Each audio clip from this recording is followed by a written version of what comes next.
A lot of Jayden Daniels conversation brewing around news wires right now. Did he not have a good meeting with the Washington Commanders? Does he not want to go number 2 overall? And this is smoke season. And I'm not saying there isn't some potential concern here or that this is all true information. We're going to dissect it. The problem is nobody knows anything. Even Ian Rappaport, Adam Schefter, they only know so much. So I'm here to give you my take on it. There's no concrete information. Even Ian Rappaport and Adam Schefter will tell you, and they have, that it doesn't matter what a player wants. He's going where he gets selected. But are people blowing this out of proportion, or is there a real strong chance that JD5 doesn't go to the Washington Commanders and they go Drake May? I'm breaking it all down and more, and I'll tell you why it would be a mistake. And the fact that anybody thinks that JD5 isn't by far and away the best quarterback in this draft class. If anybody truly believes Caleb Williams is better than this man, JD5. If anybody believes that Drake May's better than this man, JD5. I've got news for you.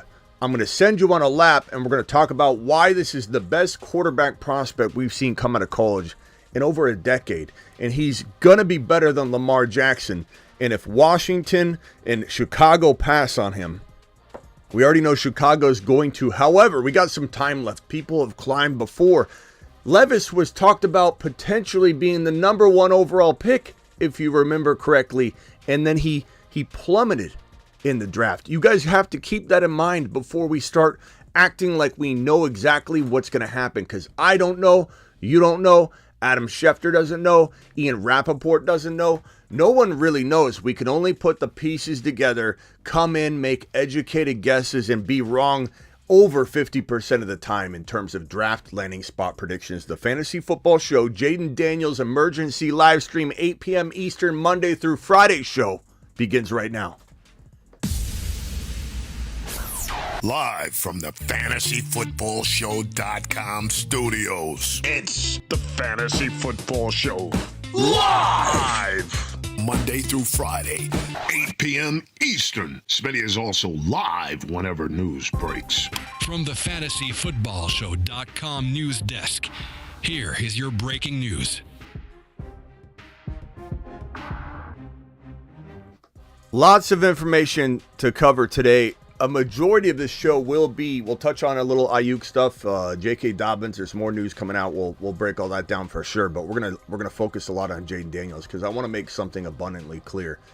I came out about January and said that JD5 was my clear number 1 overall player. So much confidence behind that prediction, I put him on the Saturn men list. The Saturn men. One small step for man, one giant leap for Saturn. So confident that he was one of the very first Saturn, Moon, Mars man to go on these lists. And these lists are full. Look at them. The Saturn men. One small. He's on a shuttle tomorrow. The Moon Men dropping loads and out. We have a full slate of guys on these lists, and Jayden Daniels was one of the very first to hit any of those lists because I wanted to get people aware. I wanted awareness around how good Jayden Daniels is going to be. Jayden Daniels is coming for everyone. And the fact that people don't understand that he is head and shoulders above Drake May, head and shoulders above Caleb Williams, head and shoulders above everybody is head-scratchingly confusing to me. Because once it's all said and done, these people that think they know that McCarthy's got a potential shot to be better than Jayden Daniels are going to be real confused when they see him come out looking better than AR5 was looking before AR5 got hurt, which was top 5 fantasy football value. This guy can run better than any quarterback in this draft class. This guy can throw better than any quarterback in this draft class. And the fact that people are peddling out stupid information, ridiculously dumb, and misguided information that he's got a weak arm, that he's not the best passer in this draft class. You don't know what you're talking about. And I have an open phone line for you to call in and tell me. I'll even put the number on screen. If someone wants to come in here and tell me right now in the middle of my monologue, and if you aren't going to call to tell me that, I'll hang up on you. But for anybody that wants to call in and tell me this isn't the best quarterback, the best arm in this draft class, my phone line is wide open. It's sitting there for you to call in. He's the best thrower in the class. The reason some of you doubters, you Donnie doubters about Jayden Daniels are confused is because he's also the best runner. How can you do two things at once, Smitty? Can he chew gum and walk at the same time? Oh, he's too small. Okay, he's too small, Smitty. Let me go over the actual facts of what went down. Jayden Daniels, Penix Jr., Drake May, the plethora of elite quarterbacks, McCarthy, they were brought in during a group joint meeting. In some reports suggest that these quarterbacks weren't necessarily made aware that this would be a group meeting type of function. And there are reports, Adam Schefter went on the Pat McAfee show and talked about it. There are some reports from Schefter being one of those sources that says that JD5, he imagines, okay, understand that he's speculating here. He imagines based on JD5's agent's reaction to the group meeting where the agent of JD5 put a tweet up that had one of those thinking emojis. That's really all he said about the group meeting. And the report is, and Schefter's suggesting that the agent of Jayden Daniels is not happy that his client was not brought in individually and was put in a situation where he was not being treated like the number 2 overall pick, like the Chicago Bears are doing, courting only Caleb Williams. This is almost like some people would say dating multiple people at the same time and putting them in a very disrespectful position. You're very much leaning toward person number 1, but you're going to put person number 1 in a vulnerable position in terms of how they view you if you're going to come in and say, I'm going to bring these other 2 or 3 people into the equation and just see how you all do. I'm going to probably pick you, but let's see how you do when I bring 2 or 3 more people in. There's a reason to argue this is bad. There's a reason to argue this is good. I get both sides, and if you told me to flip the script on either one of these stances, I could do it. I could literally go, there's nothing wrong with this. Like, toughen up, Buttercup. Pull your big boy pants up and deliver in a group setting. Who cares? Some suggest that ownership, Harris, the main owner of this Washington Commander team, was only available to meet at that time, so they decided to have everybody come in together. Also, this has been stretched and twisted and cut up to paint narratives for people that want to paint certain narratives about certain topics. Why do they want to do that? Because they want to double down. They've dug themselves a hole. They have committed to the news. You know how I adjust and adapt to everything? I adjust and adapt to fantasy football. If I think that, let's say, Mixon's going to have a bad year this year because he's an old man and he's falling apart and he goes to a great situation, but I just don't think he's going to stay healthy. And I quietly think that the Houston Texans are going to be one of the best, craftiest rookie running back landing spots in fantasy football. Understand that and know that that's true. Okay, number 1. Could I change my mind? Could Mixon come out tomorrow and look like an absolute superhero? He absolutely could. And I reserve the right as a human being to change my mind, adjust and adapt, and bring you the information as soon as I feel the change. I'm not here to hold your hand from start to finish and say, I'm sorry, I told you that this player was going to be bad or this player was going to be good. I changed my mind. People crying Caleb's get into my chat and they say, Smitty, I'm really disappointed in you. You said that you were going to love Najee Harris the year that he had the Liz Frank injury. You're going to love him the entire season, and now you find out he has a Liz Frank injury, and now you're jumping off, and I invested in him in all these drafts. I adjust and adapt. Just like I adjust and adapt, and I never apologize, never will. I'll never stop doing it. My job is to tell you how I'm feeling the moment I'm feeling it, no matter how uncomfortable that makes you, no matter how bad it pisses me off that the guy's on a Moon Man list. No matter what, I will change, I will adjust and adapt for you because I work for you. But what I also do is adjust and adapt to news. I adjust and adapt to everything. If my door opens right now and little Smitty comes into this door and wants a little kiss and a hug goodnight, I've got to adjust and adapt and take care of that, then come back to my show. It is what it is. I adjust and adapt to news. And I can continue to do that. I will continue to do that. And I can be objective about stuff. But a lot of people can't. They hear a piece of news. They like to cut it up to continue to paint the narrative they've been shoveling out there. And they don't want people to be, they don't want to be afraid to look like maybe they didn't know what they were talking about. Things change. This is a news smoke season. You get smoke, you hear it, you talk about it, ends up being wrong. You say that news was wrong. You adjust and adapt. You don't marry yourself to a certain topic in a smoke season, ever evolving news cycle that is January through May. Like, you gotta adjust and adapt. Here's where I'm going with this. If you're wondering, is Jayden Daniels, is there a world where I'm adjusting and adapting? I'm just telling you how it could be. Is there a world where he has had an interest in places other than Washington? Is there a world where he's offended? Absolutely. Does he have control over where he goes? No, he does not. Can he influence where he goes by looking like a upset, and I'm not saying he is, but if he wanted to look like an upset type of reactor to this, and make the Washington Commanders go, this feels like Bo Callahan all over again. Did anybody attend your birthday party, Jayden?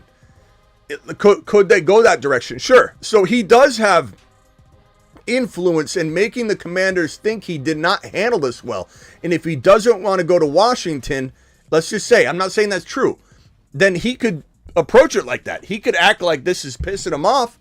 And maybe that will influence whether the Washington Commanders draft him or Drake May. Maybe this is one of those ridiculous tests, like at the end of the book, you put $100 at the end of the playbook to see if anybody read through it, like on draft day. Stupid example. That was such a dumb example. But maybe this is a Washington Commander test. Here's the thing. Who cares? Who cares? And do we really know he's pissed off? We don't. Can we assume he might be? Sure. Do you want to be catered to, talked to like you're the number 2 overall pick and I don't want to hear you're dating other people? Absolutely. Could it have pissed him off enough to say I want to go elsewhere? Maybe. Does he want to go to the Raiders like a lot of people suggest? I do believe he has interest in that. I would want to go to 100 different teams.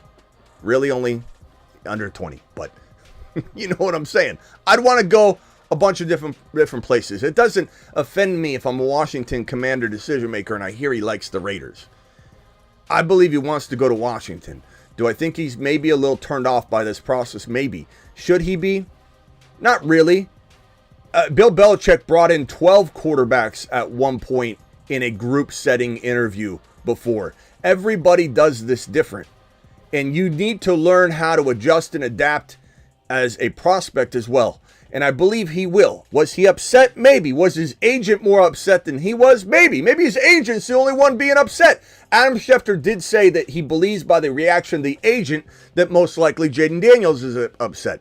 But if you watch this guy on IG Lives, he's calm. He's a calm cat, a cool cat, collective. This guy's an absolute gem. And I don't know, you don't know, no one knows. Adam Schefter doesn't even know because he said, I'm assuming Jayden Daniels was upset because his agent and his agent's reaction, but we don't know. And even if he was, he has no control unless he influences them by his reaction to the group meeting. It makes him turned off. He has no influence whether he's going there or not. And so I don't think this changes anything.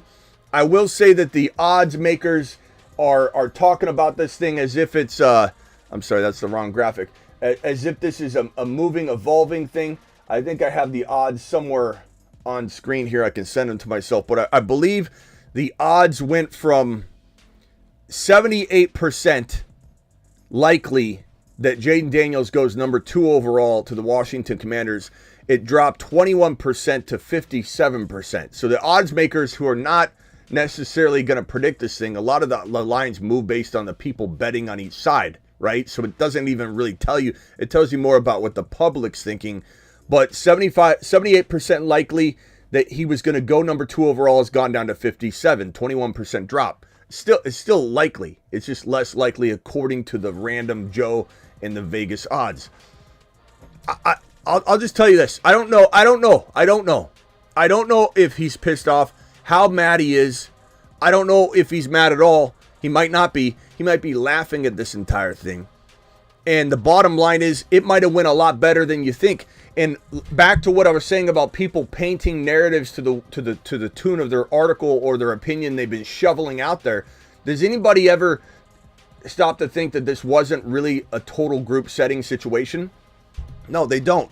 But the report was from Adam Peters, GM of the Washington Commanders, is this was not some huge group meeting the entirety of the time. At the end, they all hung out, they all talked and had a good time in a group setting, but they were seen individually. And he said they staggered in at different times. This was a one-on-one setting on the same day.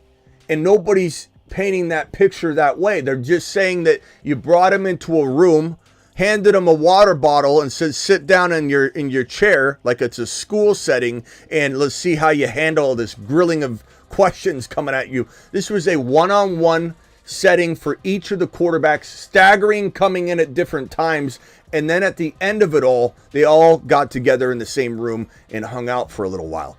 So that's also something that I think that maybe his agent wasn't happy about initially, but then at the end of it wasn't that upset.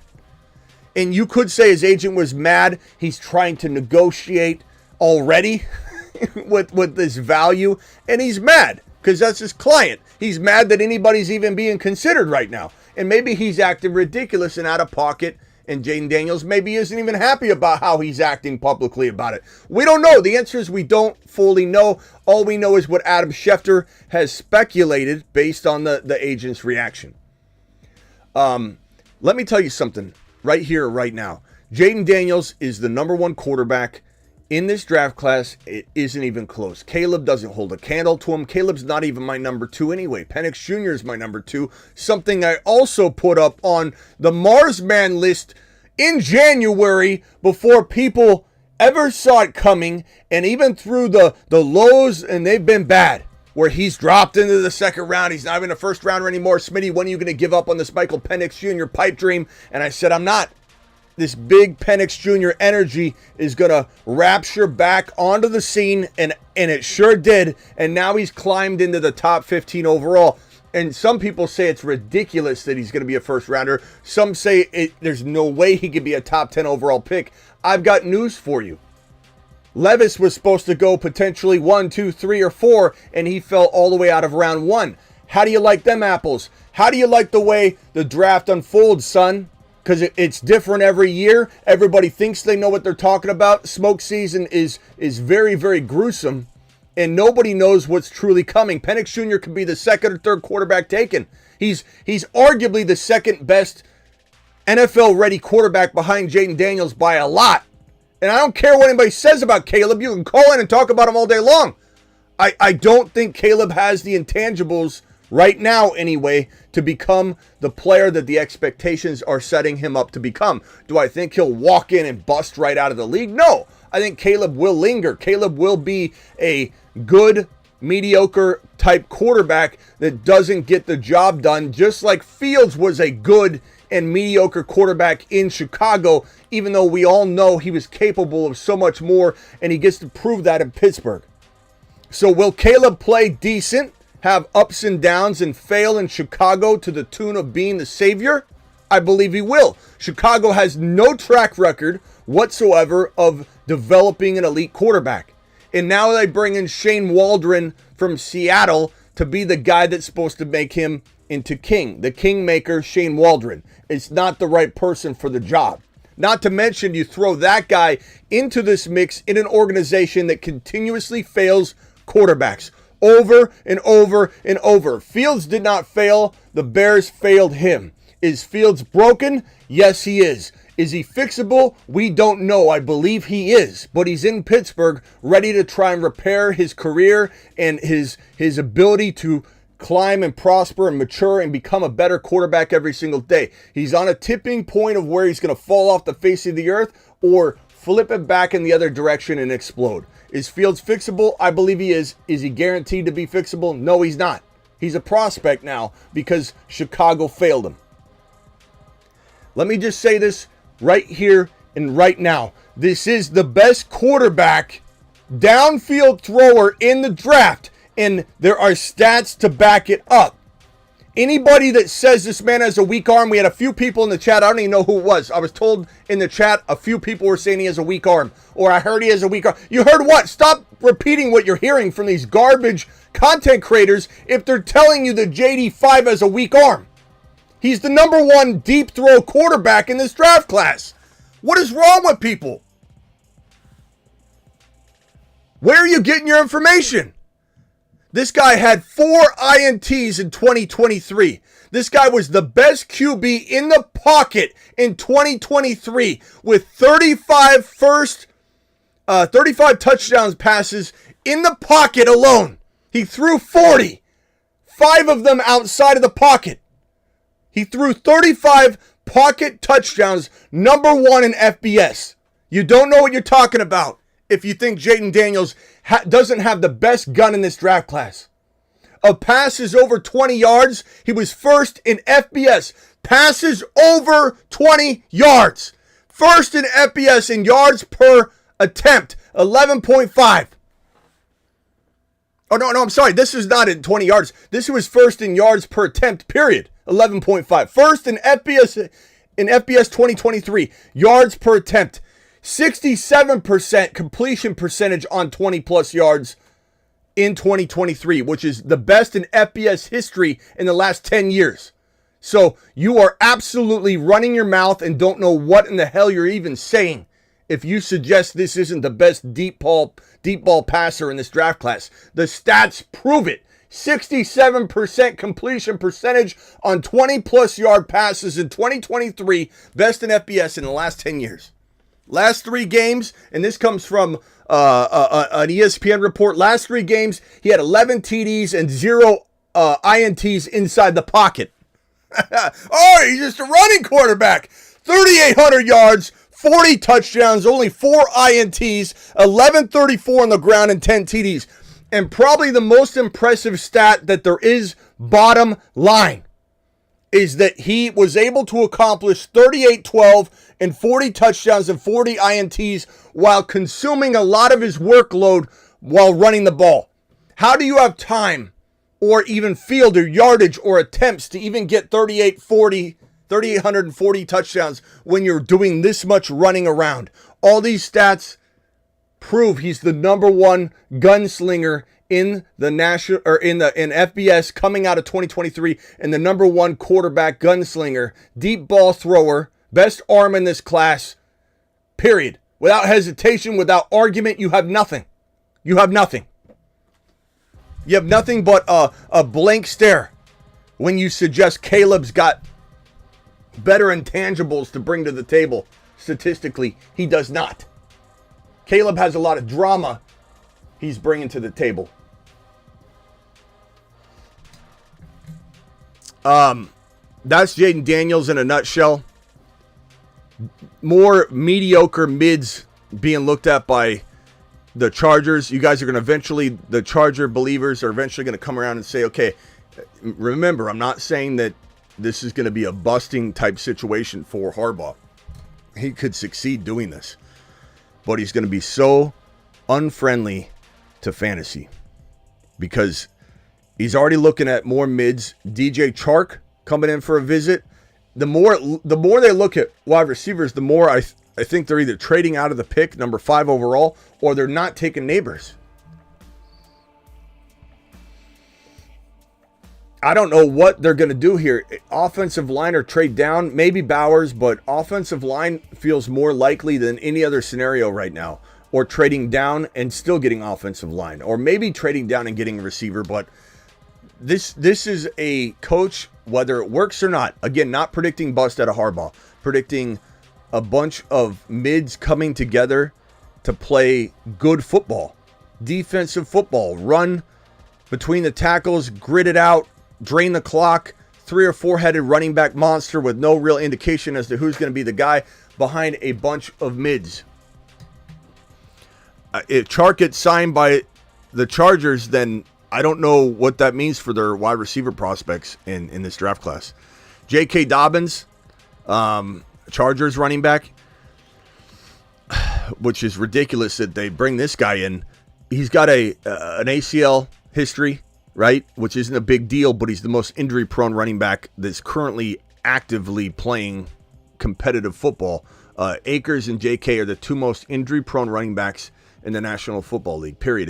And Penny, who's getting looked at right now, too, as well. And this guy's coming off an Achilles tear. 0 running backs, 0 in the history of the NFL. Let me repeat this for you, for those in the back. 0 running backs have ever become a top 10 running back or returned to top 10 running back status if they were a top 10 running back after an Achilles tendon tear. 0. This is the injury that crushes the hopes and dreams of all running backs. No running back has ever bounced back. Running back, not Durant, not a defensive back, not Aaron Rodgers or Cousins or a quarterback. Running back that's responsible for hitting a hole that's going to close quicker than you can imagine. That's all about explosion. And you don't get your explosiveness back, if ever, for many years. It doesn't matter. This is the worst pick in fantasy. Don't go near him. I don't care where you get him. Give me Frank Gore Jr. without even knowing where he's going to land before you give me J.K. Dobbins. J.K. Dobbins has 0 chance to do anything. He's the most injury-prone player. The odds of him tearing his other Achilles tendon are higher than him staying healthy. I mean, take what you want from that. This is not a situation you want to go through. Just avoid them. Just walk away. There's so many people that just want so badly. They're rooting for the underdog. They want so badly for J.K. to do it. They just keep hoping and hoping. It's not going to happen. Sean Payton, there's a real possibility that the Broncos are open to trading up for a QB. You bet they're open to trading up for a QB. This is a team that needs to do exactly what the Niners did. You botched the quarterback position. What's the best way to get people to stop talking about it or thinking about it? You go find yourself a gem. And Brock Purdy has been that so far, not locked in for the future. We'll see what 2024 holds for him. If the team starts to unravel, McCaffrey's 28, Kittle's getting older, Debo's, could get injured at any moment. The way that he takes abuse and the way Shanahan runs these guys, there's no telling what Brock Purdy looks like in 2025. We'll find out. But you've solved that problem right now, and no one's talking about the debacle of trading up for Trey Lance and giving up all of that draft capital and botching the hell out of the situation. And I don't blame Trey. I blame the Niners. And so what do you do if you're in that situation? You kind of are in Denver. You're paying a man an astronomical amount of money to not play football for you. You need to trade and go get yourself a quarterback, an opportunity to erase the memory and stink of this situation. And if you're Sean Payton, you're still attached to it. Even though you didn't bring it into the building, you were the one that made the decision to sever the ties and get rid of the most expensive, ungodly contract, the worst dead cap hit we've seen ever. This is $50+ million you're having to pay in dead cap to just move on. And you were in corrupt fashion, Sean Payton, as a head coach. I lost a lot of respect for him and this whole organization, Denver, for telling Russell Wilson last year when he started to kind of cook again, hey, we need to take away your injury clause or we're going to bench you. Right in the middle of him kind of resurging a little bit. He wasn't totally back, but he was looking good. And they went to him in illegal fashion, told him, we're going to bench you if you don't take away your injury clause. The NFL should have taken action. The NFL did tell him, the NFLPA, the NFL said this is not legal, you can't do that. Then they called him into the office and said, remember that conversation we had? Forget we had it, just move forward. Go ahead. Have a good Sunday, pal. You're starting again. The NFL should have taken away a draft pick. This number 12 overall should be ripped from the Denver Broncos. I'm sorry, Denver Bronco fans, but you should not have this 12 overall pick. That right there should have been as bad as taking a dive. Because you're essentially taking your best player off the field, regardless of whether he's a shell of himself. You're taking your best player off the field for a very corrupt reason. You are fixing the game. If he doesn't take away his injury clause, you're going to bench your star player. Denver should lose their first round draft pick. Sean Payton, I lost a lot of respect for, and I wonder how the man's mind works now. Has he lost it? Can he rejuvenate this situation? I don't think so. I'm not betting on Sean Payton until he proves me wrong. This feels like a disaster. I don't know who's going to end up in Denver. It feels like McCarthy. It feels like McCarthy. Because I feel like I don't believe in McCarthy like everybody else, and I feel like this is going to continue to go down a road that I doubt, because I doubt the decisions of Sean Payton. So I wonder if they go for a quarterback that I don't like. It makes sense to me. They're going to end up having McCarthy. I just think that it feels like a McCarthy feels like a Sean Payton move. It feels like a Denver move, and I can picture him in Denver for some reason. I don't think McCarthy's horrible. I just don't think the expectation is fair. I think the expectation is way too high. I think this is a mid-range quarterback in the NFL. I think this is a starter. I think this is a guy that can float in the 15 to 20 overall range in NFL quarterback stats and production. There's nothing wrong with that. I just think that's where he should be evaluated. I don't think he's a bust. I don't think there's a world where he can't over-deliver and even impress me. But as a prospect, and what he becomes are two different things. Kurt Warner as a prospect, nobody wanted him. Tom Brady as a prospect, barely anybody looked at him. And there are time and time again, Jalen Hurts is a very doubted prospect from a lot of perspectives. A lot of people doubt a lot of different players. And we've seen players fall in the draft and then become monsters. We've seen players go high and bust out right away. I'm not saying McCarthy's a bust. I'm saying McCarthy's expectation as a prospect right now is undeserving. And could he get there in the right spot? Sure. But back to the news at hand, I believe they do want to actively trade up for a QB. I hope Penix Jr. doesn't go there. If he does, I'll support him. I think Penix Jr. can help revive the situation. He'll have the best shot to do it. Do I think he'll have some limitations because of this man? Maybe. But I will support Penix Jr. and believe in him. Sirianni wasn't somebody that I absolutely loved either. I loved Steichen. I love Kellen Moore. I don't love Sirianni, but I believe and support the Eagles, and I think the Eagles win the NFC Championship this year. But I don't love Sirianni. So this is okay. It's workable. It's doable. But will he make the right decisions to get the right quarterback in there to help this succeed? I don't know.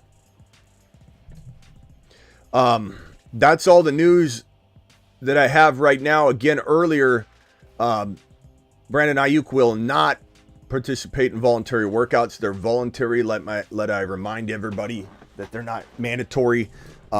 There's been all kinds of fake mud being thrown at the wall in regards to Aiyuk. Some of it is worthy of reporting on if you do it responsibly, and other people report on it and then try and act like they've got insider information. And it's getting really annoying to watch non-journalists, guys with no background whatsoever, pretend to be news-breaking agencies and networks when they have little to none experience at all in the industry. They just created a big Twitter or Instagram page and call themselves news reporters. You want to be a glorified fan page or a glorified NFL graphic page? Fine. But don't act like you're a news company of any sort when you have no journalism experience, no NFL radio experience, no experience whatsoever. You haven't written for a Bleacher Report or something as an intern or just as doing a side gig for like 2 or 3 years. You got nothing to bring to the table and you're breaking news. God, it's embarrassing. I'm embarrassed for the people that are breaking news that have no experience whatsoever, because you're just taking stabs at the dark. You're hoping you're right, and people are buying it, which is even more embarrassing.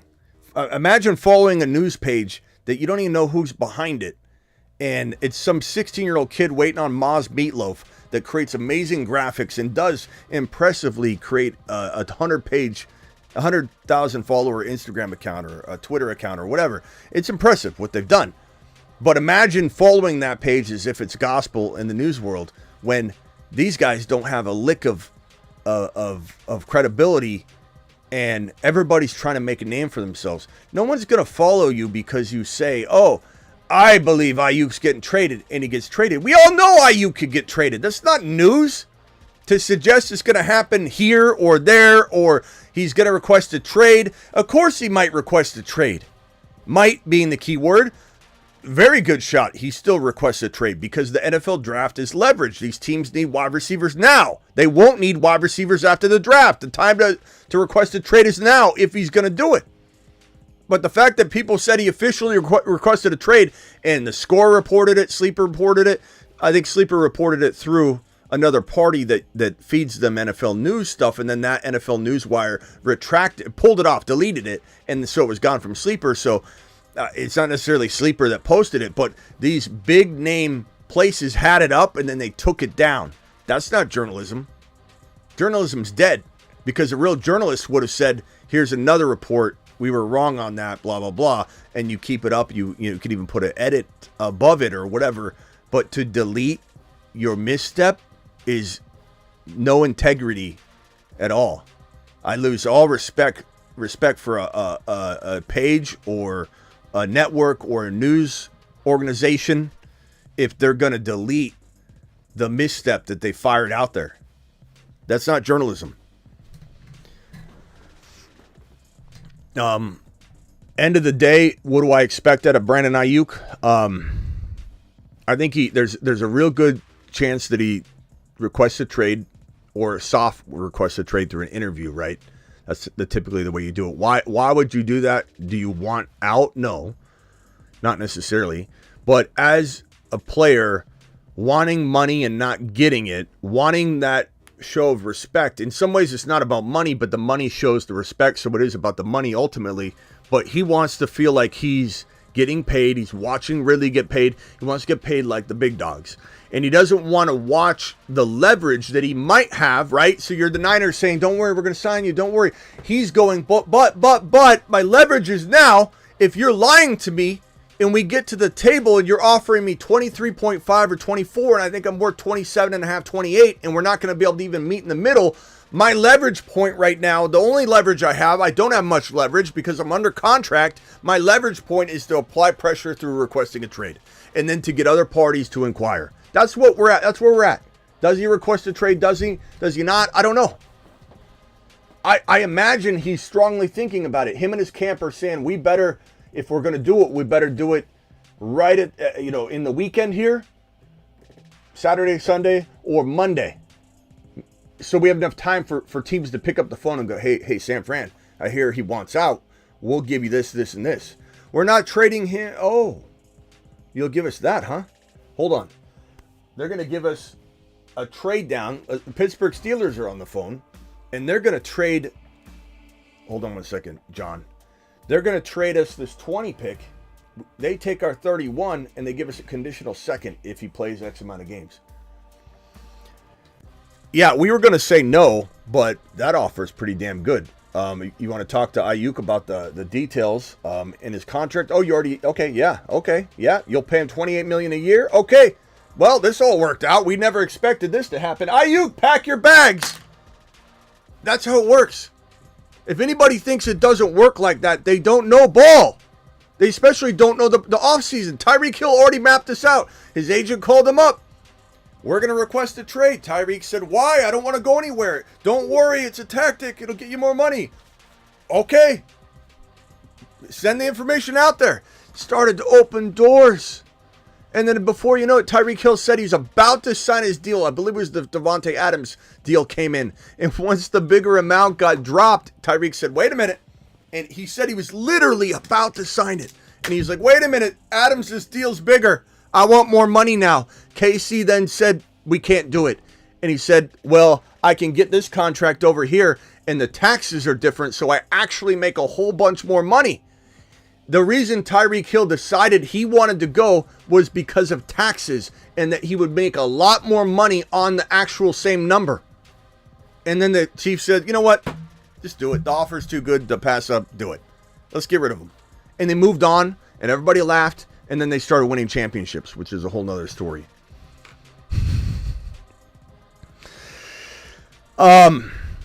Anyway, dial in if you guys want to have a conversation around this. Call into the phone line brought to you by grindhouse.com. Call into the show. Call into the show. grndhaus.com. Learn about it. call into the phone line sponsored by and brought to you by grindhouse.com. Your boys here to discuss any and all topics on screen.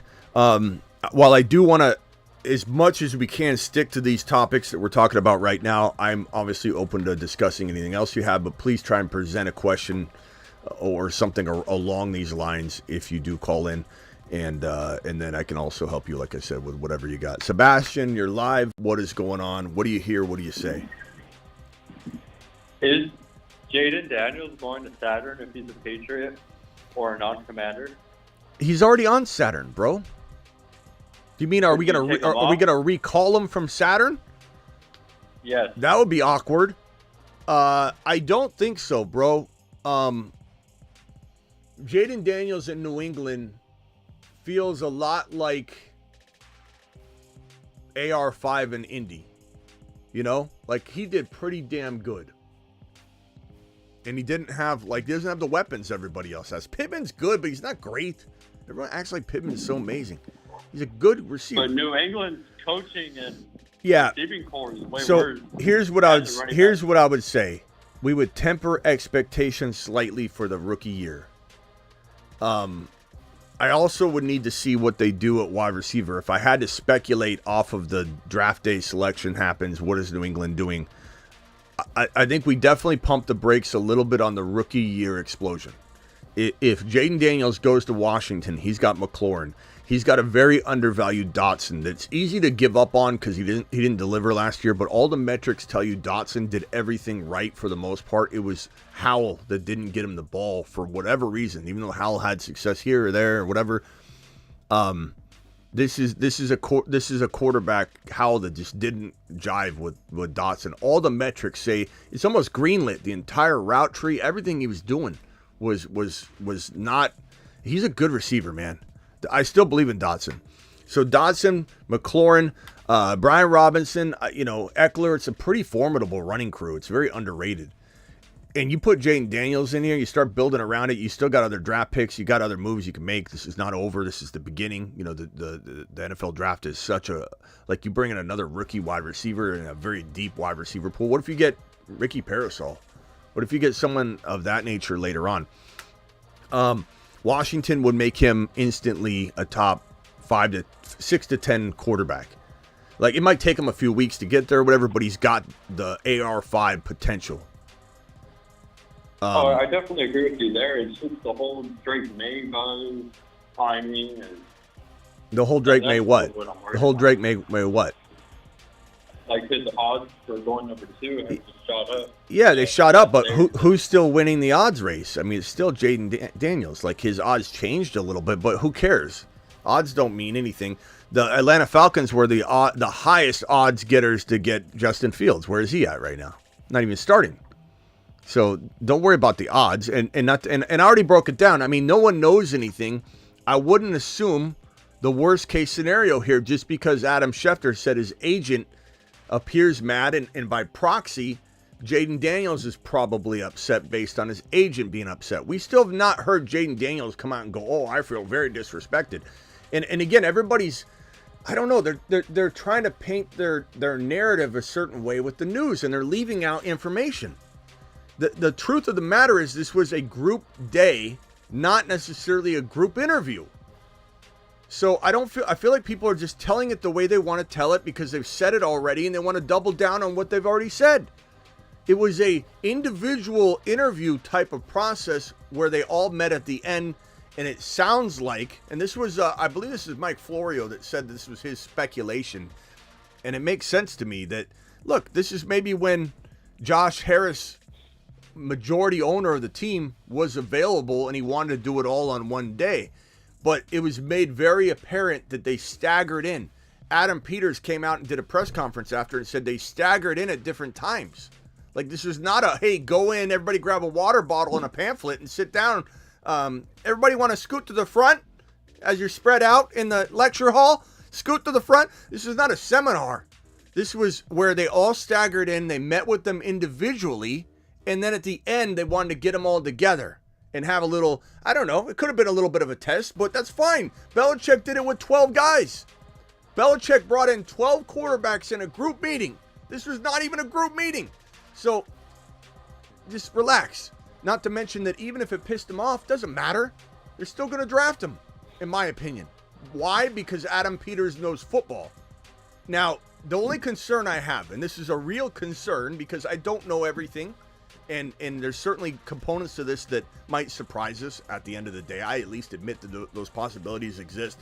Little landmines here and there that no one can predict, but the only concern I have is, does Josh Harris have more pull than we know?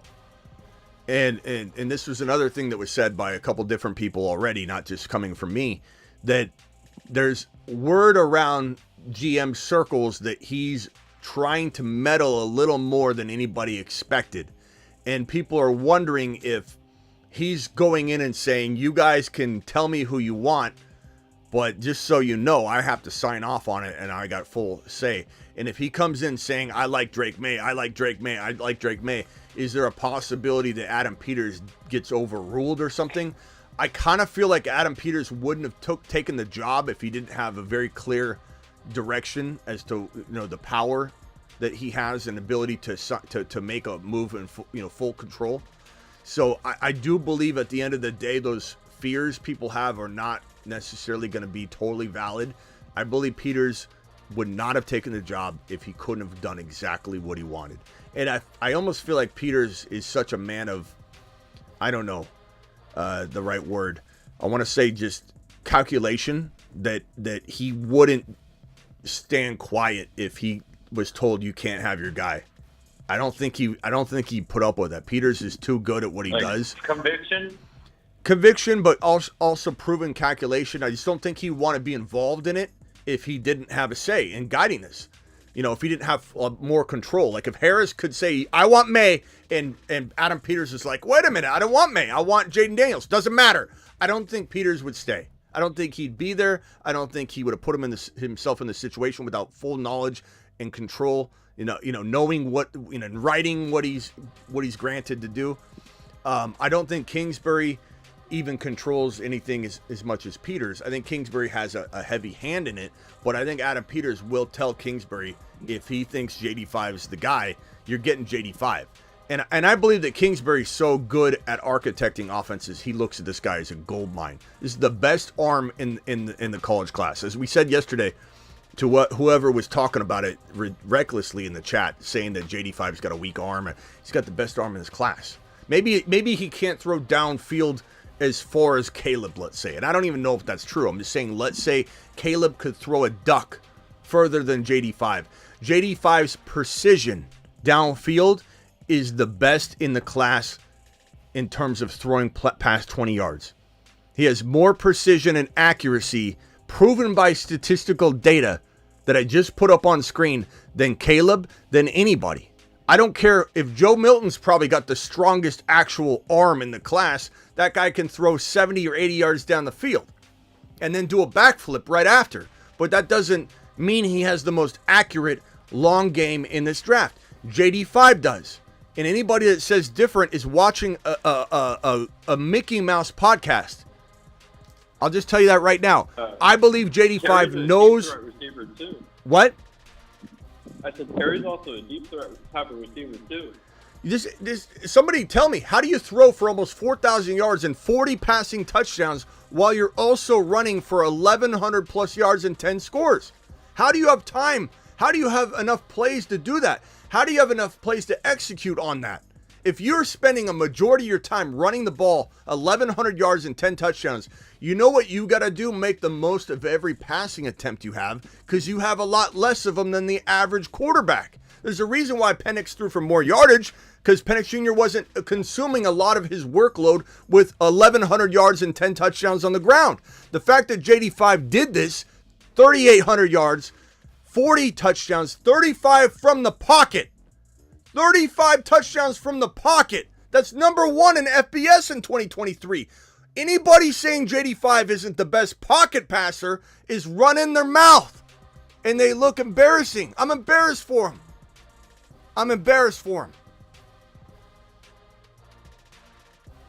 Let me go over to Travis. So why is Caleb so special? If He's not. I mean, I'm not He's questioning not. his talent. He's not. All right, Sebastian, hold on. Travis, you're live. Hey, yeah, I mean, bottom line is, it doesn't matter, like you said, it doesn't matter if he's mad at him, unless, you know, there was such a problem or such a disagreement or something Washington saw that was such a red flag that they don't want him. That's not going to stop them from taking him. That said, if he does fall to 3, I can almost 100% guarantee the Patriots take. Yeah, the Patriots want. They've made it. They left their little note out. It said, you know, JD5, no matter what. They left that little crumbled piece of paper on the table on accident. Yep. They said that they CC'd the entire league on that one on accident. They're trying to send an internal email that said, "We love JD5 at all costs, take him," and they CC'd the entire league. That's how it feels about this. Is the worst kept secret in New England wants JD5. And again, is there a world where he goes 3? There is. I can only just say that a lot of things would have to break down for that to happen. Number one, what people are suggesting could be true would have to be true. That Jayden Daniels was very offended by this entire process of meeting with multiple quarterbacks on the same day, which again is not how it actually fully happened. People are not telling the true story. Adam Peters clarified it, said they all staggered in at different times, did one-on-one sessions, and then at the end all met together just to mingle. And there was probably a little bit of a test there to see how good who commanded the room. Like, it wouldn't even decide necessarily anything, but if someone did get pissed off because of it, maybe that is the test. Maybe they wanted to see if Jayden Daniels was mad. Maybe Jayden Daniels acted like things were absolutely glorious the entire time, got into his car, called his agent, and this is a realistic possibility, called his agent and said, "What the hell was that?" Because it was reportedly a little unexpected. No one was made aware fully how it was going to go down. And did his agent then clap back and create a controversy that really didn't ignite anything in Washington to go, "Oh God, Jayden Daniels is a problem"?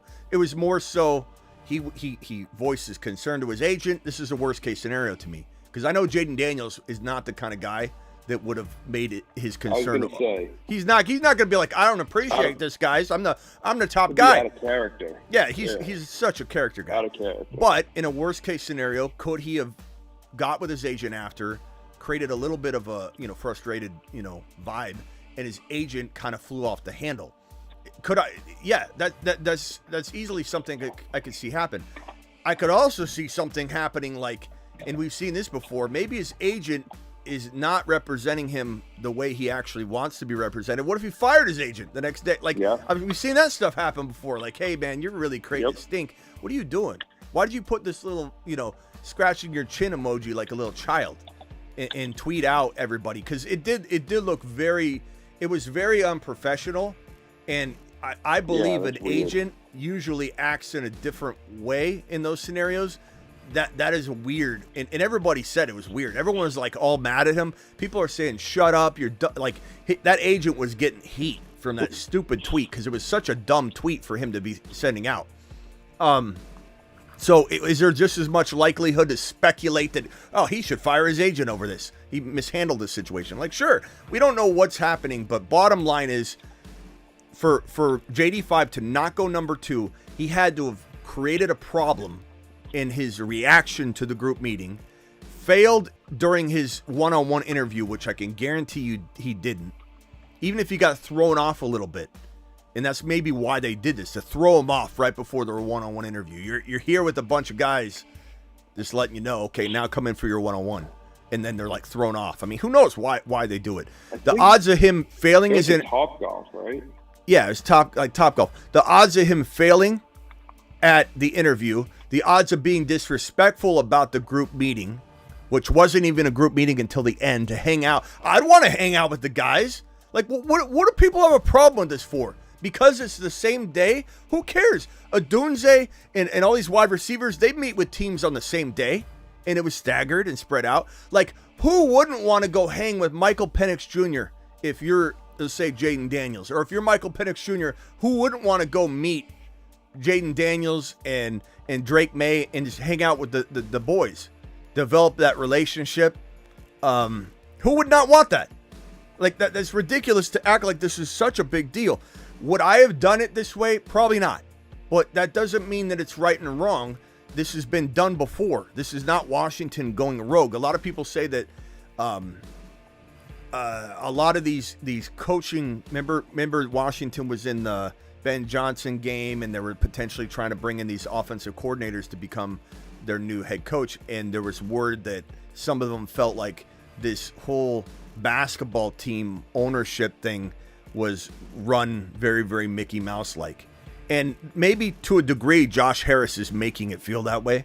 And that's why my one real true concern here is that Josh Harris is meddling. Because I've heard it from a lot of people now. And even Florio talked about that he's hearing that there's a lot of meddling going on by Josh Harris potentially.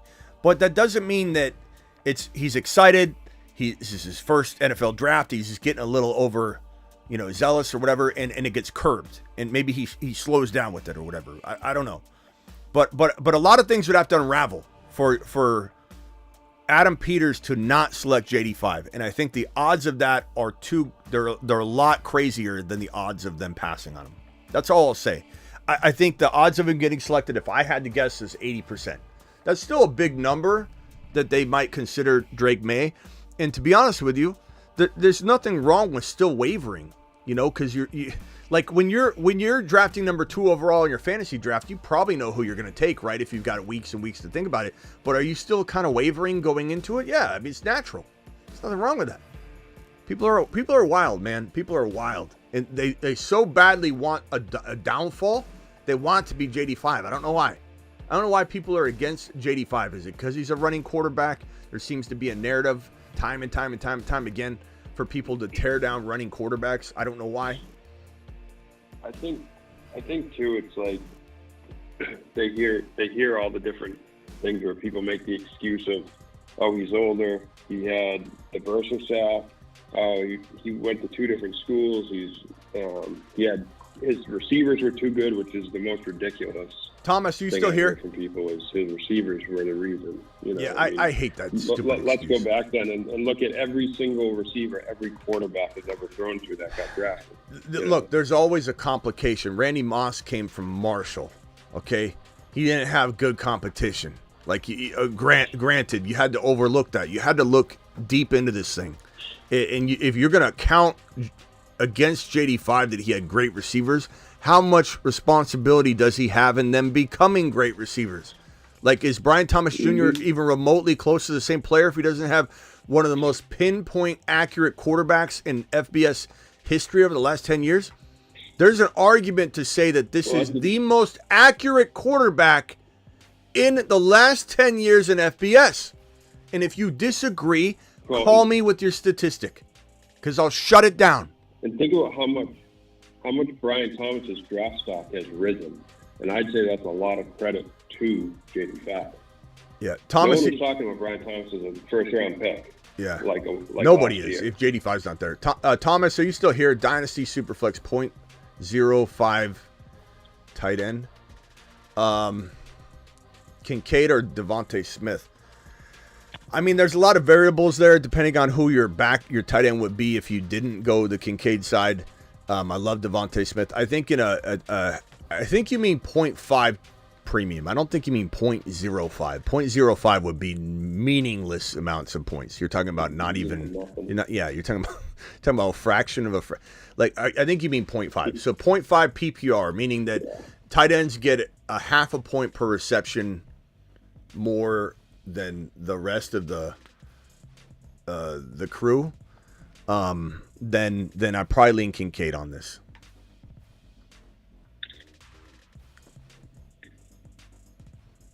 Go ahead, Ethan the Negative. You're live. Smitty, help me out here. Maybe I'm a little jealous of J.J. McCarthy and the support he has from Harbaugh, but it seemed like the guy showed up in white pajamas, threw a few jogging passes, and then, it's the best pro day ever, period. I mean, what am I missing here? I don't think you're missing. I mean, I think I feel a little bit more strongly about McCarthy than even you, which is very, very odd because I haven't run into many. I think he's a good quarterback prospect. The problem is this is similar to like Michael Pittman. I like Michael Pittman, but problem is, and I like Jalen Waddle, and even in some sense, I could have liked Deontay Johnson a lot more than I liked him. Problem is the valuation and how high people hold players like everyone I just named, McCarthy included.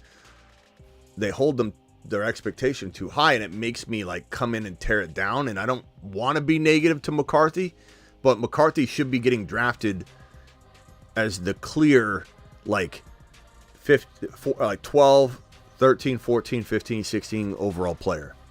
Like that's still high. That's still very good. But he needs to be a guy you're bringing in, and you have Laporta. Then I take Devontae Smith. Oh, you start 2 tight ends. If you're mandatory start 2 tight ends, Thomas, I take Kincaid. If you've already got one and you can only start one, then I go with Devontae Smith. But the Kincaid and a 0.5 more per reception is great, Thomas. So take the tight end. So McCarthy had a good pro day. It was not perfect. It was not elite, like beyond all pro days we've ever seen. It was good. It was really good. He had a really good pro day. But guess what? Everybody has almost a really good pro day. Guess who had an amazing pro day? Zach Wilson. Zach Wilson had as good a pro day, if not, you could say, we'll call it as good as McCarthy. Identical. Identical little throws. And a lot of people are like, look at that throw. Sometimes this throw that everybody's so enamored with at the pro day is a launched ball into the air so high that the wide receiver is going to run under it no matter what. And those are the ones that get picked off in the NFL. So not all that impressive to me. I'm more impressed by a quarterback that keeps his football lower. Like you're wanting to throw footballs. I mean, sometimes you're going to throw a streak downfield, with no time left, right? It's supposed to be potentially a pass people could pick off or catch randomly, in a jump ball setting. But I'm not enamored by the Zach Wilson throw, the little roll out and throw off the back leg. If anything, you shouldn't be throwing off your back leg. Like you should be able to do it. But you don't. If you throw off your back leg on some of these throws, you're showing that you don't have the ability to step into your throw, and nobody really wants. It's like almost like doing a trick around the back through the legs, like layup. Like, oh, pretty cool, but like your coach or whoever's scouting you wants to see you do it the way you're doing it in the game. I'm not enamored. I'm not enamored by McCarthy at all. I think McCarthy has a chance to be a top 12 to 15 quarterback in the National Football League, which is very good. Could he become Matthew Stafford good? Sure. And can that win you a Super Bowl in the right setting? Sure, absolutely. Does that mean he's a great quarterback? No. Does that mean he's elite? No. Could JD5 be great and elite? Yes. Could McCarthy be? In my opinion, no. But McCarthy can be really good. So that's the only thing people say I hate him. I don't hate him. I'm just tearing him down to size a little bit.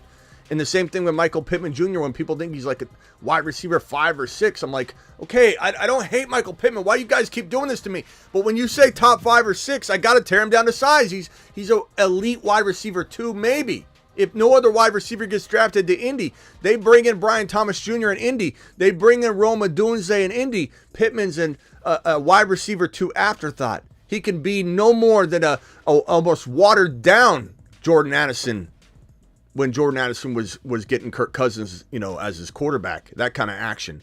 Jordan Addison was really good, but that's the most you're ever going to get out of Pittman. You're going to get a watered down version of that. Like, so, and Indy's very much in the mix to go get a wide receiver. Very much.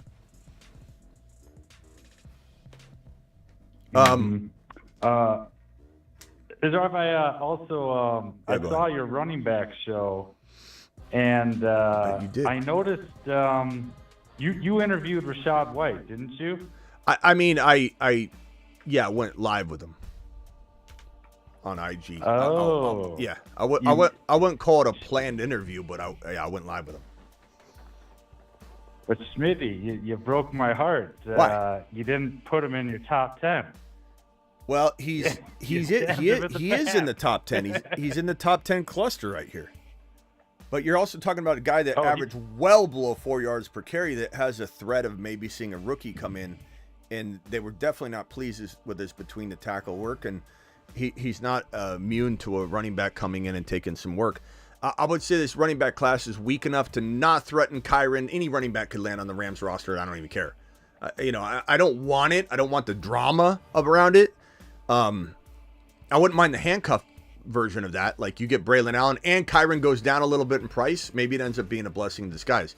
But Kyren and Braylon Allen, I'd cuff it, but I'm not worried about it. It like I said, it could be very crafty if he was to get knocked down to like 3.1. That would be great. But there's certain running backs on here that cannot be affected by any of this rookie running back class because the rookie running back class is mediocre. Like Hall, nothing's going to happen to Hall. Gibbs, nothing's going to happen to Gibbs. Barkley, nothing's going to happen to Barkley. JT, well, Moss did take from JT, but JT's health is the only thing standing his way. Jacobs not relinquishing a single carry to a rookie running back. Achane, he's got his role. He's fine exactly the way he is. McCaffrey, all these guys, all the guys in the top 9, no one's touching their workload. But if Braylon Allen or Blake Corum even, just off of name, walks into any one of these guys' situations, which is why they linger in 10, they're threatened. Rachaad White facing Jalen Wright is threatened. Braylon Allen, threatened. Mm-hmm. Trey Benson, threatened. White is guaranteed nothing. I like him, but he's guaranteed nothing. Yards per carry were awful last year. His bad game, but against Green Bay, he looked like Le'Veon Bell to me. The time he was taking to do things and the vision, it was one of his best games, but it was one of Baker's best games too. I mean, he was a moon man his rookie year, so clearly I love Rachaad White, but I'm just telling you why he's not in the top 10. There's no room. Tell me who you're taking out of the top 10. I got him on the screen right here. Who are you taking out of the top 10 for Rachaad White? Jacobs? JT? Barkley? I don't think so. I'm going to say something mess with you. I heard one guy got a little fat, a little Eddie Lacy fat. Who would that be? Devon Achane. Oh, this guy? this guy right here? Achane. Yeah.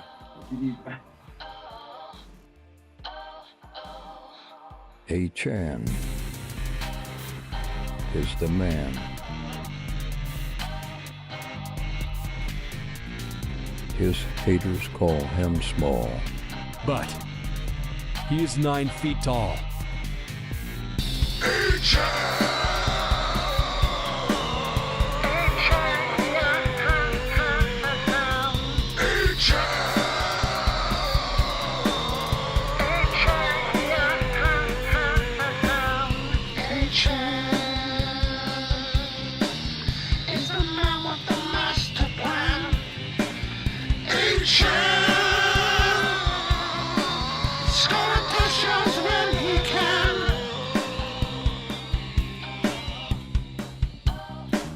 Achane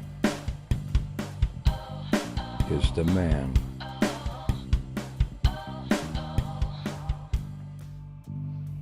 Ask Ziggy how tall Devon Achane is. Answer the question. Who are you taking out? You called in and you're disappointed Rachaad White wasn't in my top 10. I'm asking you, who are you taking out? You put Derrick Henry in there, right? Derrick Henry's in the cluster of 10. So you could take out Henry because he would be my 10 of this cluster. So if you want to put him 10, I mean, look, I got him in the cluster of conversation right here. But I'm just asking, are you taking Henry out then, or are you taking one of these guys out? Because I don't think you can put him in your top 9. Who are you going to take out? You can't take out JT, Barkley, Jacobs, or Achane. Yeah. Henry? I mean, I like Achane. I know you're crazy. I mean, you've written his name down a lot of times. Yeah, don't get me started. I was going to start it. Hey, with your edits, the box score Bobby? That's what I'm thinking you are right now with this commentary. Yeah, I know. No. I've seen that in life, how many, in the workplace, like people misinterpreting numbers. There's just box score Bobby. It goes on everywhere, Yeah, I think for anybody not to understand what Achane has done, like what he has done is remarkable for the amount of time he's played football. This is, you got to cherry pick the amount of carries. Like you can't just say he's got the highest yards per carry in NFL history unless you dumb the number down for attempts in order to be qualified. You gotta go off a guy that had 100 carries or whatever. But if you do include that number of carries that he has had, he's the number one running back in NFL history in yards per carry. And I'm not saying that he'll necessarily continue on the exact pace, but who's to say he doesn't end up being the number one running back once he starts qualifying for more to be in a bigger group, the number one player in NFL history in yards per carry. Achane had, according to this data, top 5 finishes. He's had 4. He had 4 top 5 finishes, bro. 4 top 5 finishes. And only played, let's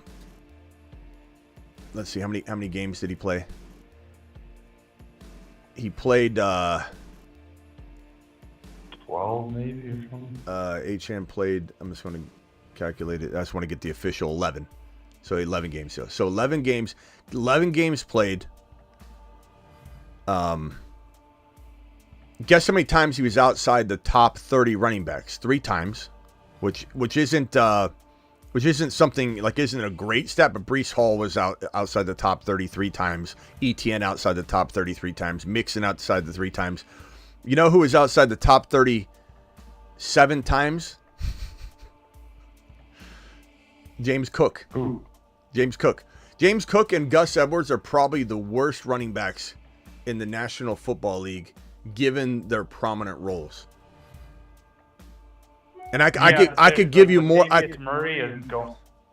Goal line back isn't going away in Buffalo. I can give you more stats than that too. Like Gus Edwards and James Cook are arguably the worst running backs in the league that have this prominent role because of the inconsistent usage in James Cook's case.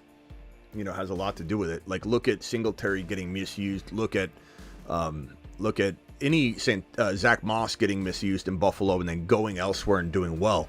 I like Zach Moss a lot right now, especially as ADP's not climbing. But you're talking about Gus Edwards and James Cook, by the data, are probably the worst running backs to draft this year based on the data. And I'll have more on that. They're going to be 2 huge avoids for me.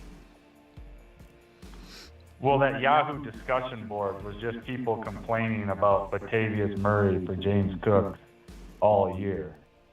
And Zamir White, some people were complaining about Devontae Adams, I saw. I think in the last game they were saying, like, why isn't Zamir getting the ball? Is Devontae chiming in a little too much or something? So... yeah, I've got some running back data videos coming out that are gonna blow you guys' freaking mind. Some of them are bus related. Some of them are statistically advantageous to the player to the point where we're like, how are they not a top 2 running back or 1 running back or top 5 running back, or depending on how deep we go on each video. But a lot of running back videos coming. Running back data is probably the most valuable data. I think wide receiver data is great, but there's a lot of reasons why a wide receiver might not have good stats for half a year. Quarterback related, there's a lot of reasons. And if you can point to those reasons, it makes the data more valuable. But running back data is so important because the team's either using the player or not, and you got to determine that, right? Achane wasn't used in the beginning of the year, and initially he was out week 1 even. But when you look at Achane's data and you say, damn, this guy had 4 top 5 running back finishes and he only played 11 games. That is insane.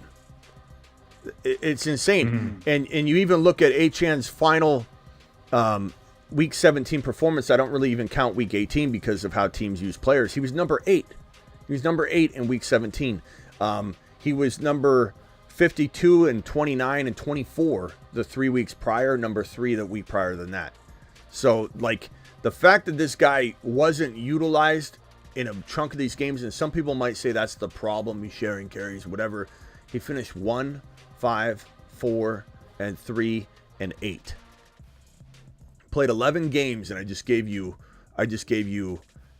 top 10 finishes. Achane played. He had 5 top 10 finishes, 4 top 5 finishes in 11 games. That's insane. That's insane. He was almost a top 10 running back in 50% of his games played. Mm-hmm.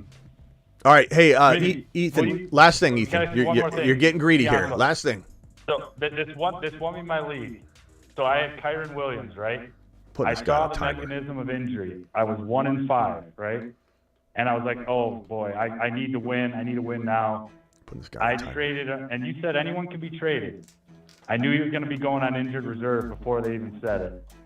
And I traded him for Joe Mixon because Joe Burrow was coming back. Would you have done that? Say the trade again. I'm sorry, I lost train of thought. What is the? I traded Kyron Williams when I was 1-5, and I needed a win. When I saw him get injured, for the next week, I got Joe Mixon when Joe Burrow was coming it's back. a dumb trade. It won me the league. I don't care. I don't care what's gonna do for your future. Well, it wasn't. It was redraft. You know, I needed to win that. I needed to get in the playoffs. Well, sure. I mean, I guess you did good. Great. Okay. Awesome job. I was 1-5. I'm still mad at you for it, but good job. You did good. Yeah. I mean, I guess you did good. I don't know. Like, calculate the stats. Maybe you still would have won the league. Maybe you would have won it greater by keeping Kyron. I mean, Kyron scored a rushing touchdown in 12 games. He scored 15 total touchdowns. So maybe you almost lost because of the trade. I will say Joe Mixon. I barely made the playoffs. Yeah, so I don't condone it. Take a lap. I gotta go, Ethan. Have a good one. Call him later. All right, let me go to Sebastian again real quick for a final wrap-up, and then over to Travis. Go ahead, Sebastian.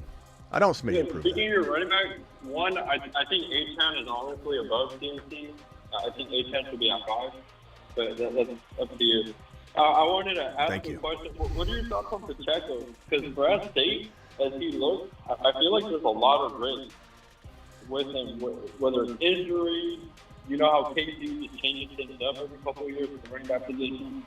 Because I really do think they can just find someone, like in the draft class, to split, maybe it's a 3-way split. I don't know. What are your thoughts on that? I mean, I don't think he's super safe. He's had 2 top 5 finishes, and he was on the Moon Man list last year. He did very, very well, but he's had 2 top 5 finishes and 4 top 10.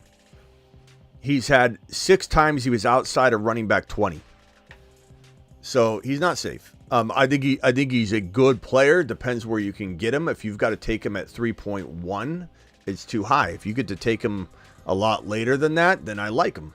But there's certainly a lot of risk involved. KC does not commit to running backs. They seem to want to commit to him, but we have no guarantee of that. And what have we learned out of KC year in and year out? We think we have a handle on what they want for their running back situation coming out of a season. They never, ever replicate what they ended the season with. Ever. Look at Damian Williams. He would have an amazing Super Bowl and playoff run, and you're like, he's going to do well the next year. They don't even use him. And then the next year, he does it again. Damian Williams comes on strong, and you're like, okay, finally. Okay, he did it 2 years in a row. Nothing. What does McKinnon do? Absolute top 1 to 5 running back his final 7-8 games. Not 1 game, not 2 games. McKinnon was a monster. McKinnon was a top 1 to 5 running back. I think he was number 1 twice in the final 7 weeks. He beat Christian McCaffrey out 2 years ago. And walking into the next season, nothing. So we don't have a track record at all of KC being consistent with their running back from the end of 1 year to the beginning of the next. And we can speculate they finally will, but we have no evidence of that, really, at the end of the day. So I really believe he's a good value if you're able to get him in the, I don't even know what his ADP is right now. Let me look at Underdog Fantasy promo code Smitty. Promo code Smitty. Get your match your 20 up to $100 in your first deposit. The ADP for Pacheco is right at running back 14, and he's going at 54 overall. So running back 14, 54 overall. That's not too costly right now. Let me just take a gander real quickly at a couple things. So 54 overall puts him at right around the middle of round number 4 or round number 5. That's fine. 54? Is he really going that late? Let me see. That would be okay. That would be acceptable. Yeah, he went 57 in this draft I'm looking at. So 57 in a draft I'm looking at right here. That's fine. That's acceptable. If he climbs into the 3rd round or something, then it's a total risk. But the question is, do I like ETN in round 4 better than him than Pacheco in round 4? Yes. I like ETN more. Do I like James Cook or Pacheco anywhere in 4? No, I don't. I'd rather have DK. I'd rather have Kelsey. I'd rather have, a handful of players. Mahomes. I'd rather have Trey McBride. I mean, I could give you a handful of players. I'd rather have CJ Stroud than James Cook. You like ETN? He's super inefficient. Oh, is he? Third running back last year? Real inefficient. Per carry? What do you want? What do you want from him? He finished 1, 2, 4, 5 in 6 and 9 in the first 8 games of the year. So like he did have a rough finish to the year because they overworked him and they ran him into the ground. But I wouldn't call that inefficient. I'd say he was running back 1 once, he was running back 2 once, he was running back 4 once, he was running back 5 once. He had 7 top 10 running back finishes. I think you're defining him strangely. I would say that he finished rough. He had a very, very rough finish to the year because they wore him down. I would say that would be the better way to describe it. But do I like the 3rd overall running back in round 4 or 5? Yeah, I do. And you got to remember, if they can use him better, that was a problem. Like you said, they wore him down at the end, but he got way better in the red zone. He scored more touchdowns, and he had almost 500 receiving yards last year too. So if they use him correctly, you're going to see what you saw in the first half last year. Yeah. I think people have a strange memory of how good he was last year. I mean, the guy was running back 3. He was running back 3. And imagine how good he would have been had he continued. The fact that he's running back 3 while crapping kind of the bed on the way out the door for the entirety of week 10 on, minus week 17, he had I think a top 6 running back production. He was running back 30, 25, 20, 11, 14. 11, 14 weren't bad. That wasn't bad. But 25, 46, 6, and 16. He had 3 times he was outside of the top 30 and 6 times he was outside of the top 20. But Breece Hall was outside the top 20 8 times, but because they started him off slow. Breece Hall went on a tear, but he was outside the top 20, Breece Hall, in 1, 2, 3, 4, 5 times in the last 10 weeks. He was outside the top 20. So Hall had a great finish, but Hall also had some bad games, but he also had horrible quarterback situations. So you got to value all that in. The thing that made Breece Hall explode is he was running back 3, running back 4, running back 7, and then he had a bunch of bad games. He was running back 2, then he was running back 60, then he was running back 1, 3, and 2 to finish his season. So Breece Hall skyrocketed up to number 2 overall. And so we're just hopeful that if Breece Hall can be that good and have consistent quarterback play all year, he'll probably linger in the top 10 as much as anybody on the consistent. But Breece Hall was very inconsistent even when he was going full go. But he was unbelievable. Yeah, I think it's just that memory of how he finished last year, because I had him on the team and he killed me down the stretch, and so that left the sour taste in people's mouths. Once he got to week 16, if you made the playoffs in week 16, Breece Hall might have won you the championship because he was 1, 3, and 2. So he was basically 1, 2, 3. And then ETN might have lost you the championship. And CMC lost you the championship. CMC got injured. He's running back 21 in week 17. So it's a good lesson not to just focus on how a guy ended the season, or you know who was picture and see if he can do it again. You know who was running back number 1 in Week 17? Is it Kyron? Think about it. Kyron Williams. Mashed potatoes. He's consistent. All right, boys. Superfish says Achan can't help it if the guys can't. Achan can't help it if guys can't catch him. For sure. Thank you, Superfish. I'm sorry I didn't read that one yet, but I had it on screen there. Superfish to the moon. Appreciate you. Well, on that note, boys, I'll be back tonight. Yep. I know I didn't come back last night. I said I would. Good. I will be back tonight, though. I'll see you boys tonight. Going. Sebastian, anything else? Good. Later, Travis. Appreciate you. When's that running back video coming out? I'm looking forward to it. Well, I mean, I'm gonna have a lot of running back videos coming out. Is what I'm saying about some statistical data on certain guys that I think I can create videos around, by themselves. So we'll be doing individual like running back breakdown videos. Some of which, like, the data is just crazy. Like similar to this Jayden Daniels information that I think people don't really understand. They don't get how good Jayden Daniels is. They don't get that when they say stupid stuff like Jayden Daniels is a weak arm. Like, you believe Jayden Daniels is a weak arm, call into the show. I think someone in here yesterday, someone told me, I don't know who it was, but somebody was saying somebody in here was running their mouth about Jayden Daniels having a weak arm. The phone line's open. I'm waiting for that individual to call in. All right. Hey, Sebastian, we'll see you later, bro. I appreciate you. Have a good one. All right. Call in tonight.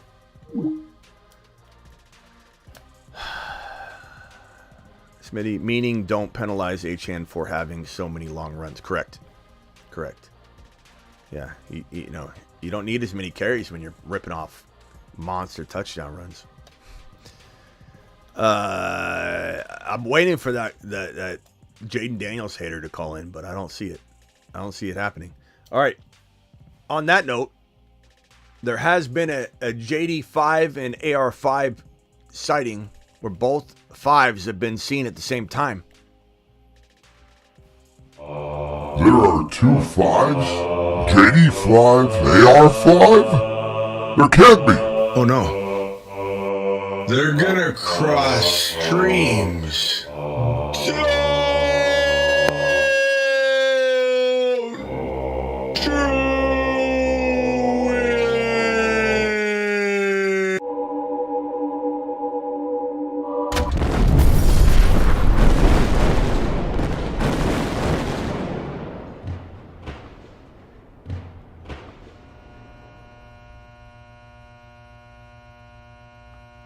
The Saturn men. One small step for man, one giant leap for Saturn. Look at him. JD5, the next Lamar Jackson. Hopefully a Washington Commander. We talked today about it quite a bit. We're not sure if there's any real substance behind this. Oh, he's upset because of this group meeting, which really wasn't a group meeting. It was a group hangout at the end of individual Q&As, and they staggered the quarterbacks in individually, and everybody kept running with this story, and nobody's correcting it because, you know what? People don't like to be wrong. People don't like to shine the light on their wrong reporting. They did it. The Washington Commanders didn't handle this in the craziest way like everybody's trying to act like they did. And I don't know that Jayden Daniels is that pissed off about it. And if he is, it doesn't necessarily change the fact that if Adam Peters, an absolute monster scouting personnel decision maker, the best in the league, which is going to make him GM number 1 potentially, behind Nick Caserio or Caserio ahead of him, they're neck and neck. These are the 2 best GMs in the National Football League right now. And Adam Peters just got the job, but he's been playing GM over in San Francisco for years. And they should have elevated him. They should have elevated John Lynch to another role, president of whatever, and brought Adam Peters in. I think Adam Peters wanted to go make his own way, though. And they could have offered that, and we don't know. But Adam Peters is a guy that knows talent, and this guy Jayden Daniels is easily the best quarterback. Easily. Caleb Williams. Hey, Caleb. Go get Jayden a coffee. Go get Jayden a coffee and do it now. Jayden Daniels is easily the top quarterback in this draft class. Backed by data, he's the best thrower in this class. He is the best arm consistency-wise. His yards per attempt percentage are better than anybody in the class anybody in the last 10 years in FBS. And people just act like they know what they're talking about with JD5 when really they don't. Weak arm. He's got a weak arm, Smitty. He does. I'm waiting for that guy to call in. See you all tonight. I'll be back live Monday through Friday, 8 p.m. Eastern, which is what this show is, live when big news breaks. See you all tonight. Probably here on the main channel. I want to go live on the Dynasty channel, but there's a lot to go over main channel. Dial in. Don't forget, we'll be live during the entire NFL draft day 1 on Thursday. We'll probably be live, if not the entirety of day 2, on and off on day 2. So, make sure you're here for it. Make sure you plan accordingly. Get your popcorn ready. Get your wing order ready. Your pizza order ready.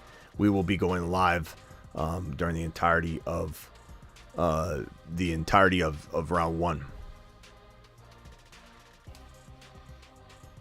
Wait, so is Jayden Daniels a diva like Caleb Williams, like you say now, or are they just gonna cherry pick and tear down Caleb?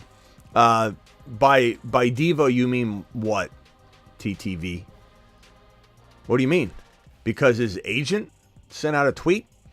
Where do you have evidence that Jayden Daniels is a diva or done anything diva-like? You don't have it. That's the problem. You don't have any evidence at all. You have a bunch of people trying to make something out of nothing, and maybe his agent went a little rogue on Twitter, but Jayden Daniels hasn't.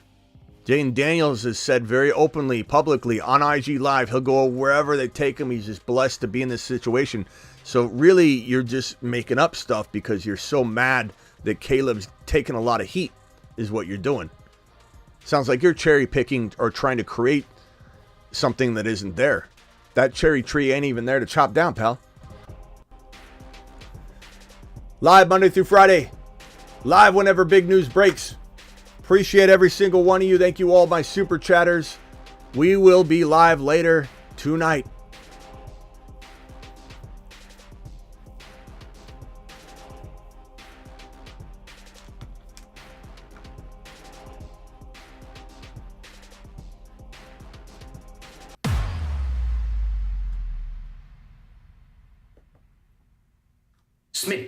Smitty, you're not hearing me. I don't know a lot about fantasy football. I know everything about fantasy football. All right, prepare for take 1. All right, action. He's a box score, Bobby. He's a little sloppy. Box score, Bobby. He's a box score, Bobby. He's so sloppy. Bobby.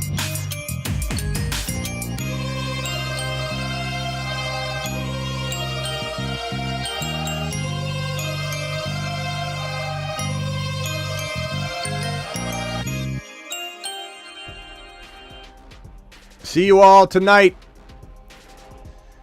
TTV says Jayden Daniels not happy with the group meeting in Washington. Question mark. You said it, not me. Didn't say it. This is a posed question, and that's what the narrative that people are painting out there. I put the narrative up and I shot it down this entire live stream. My guy, pay attention. Read the room.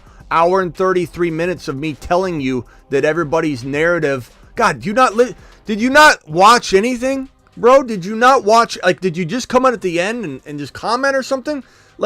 That question is what we talked about for an hour and 33 minutes. What are you doing, man? What are you looking at? That's the posed question. That's what we broke down. Jayden Daniels not happy with group meeting. Is that true? I said no for an hour and 33 minutes. are you not paying attention or watching and just coming in and commenting? At least be honest, bro. At least be honest. God, man. Got him. Your Bijan card has been revoked. Unbelievable. Live at 8 p.m. Monday through Friday. Everybody.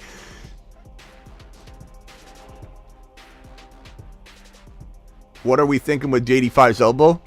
What are you concerned about? There's nothing wrong with his elbow. All right. See you all later. The people spreading around the elbow rumors again. His elbow's bad.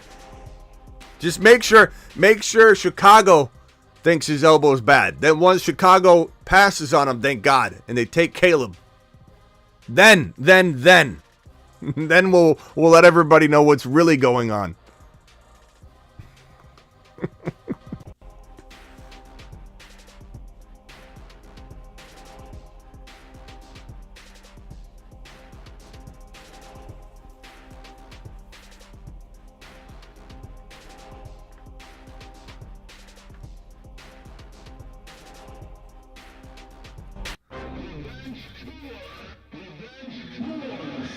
It's time for some revenge, Revenge tour, revenge tour. Revenge tour, revenge tour.